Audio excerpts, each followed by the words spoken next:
How to fix Dropbox cannot upload file. To fix Dropbox upload failures, you simply have to check your file size against your remaining storage space and also ensure you have a great internet connection.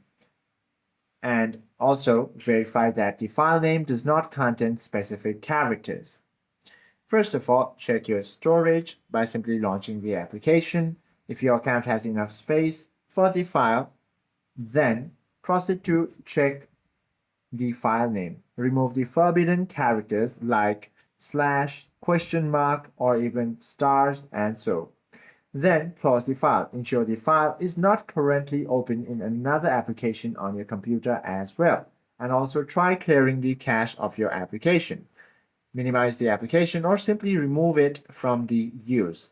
Even on your background, locate the Dropbox application icon. Once you find it, you simply have to long press it, then access the storage panel from the app info to remove the cache. And try relaunching the application. Your issue should be resolved. Hope this video helps you out a lot. If you have any questions or queries, do comment down below.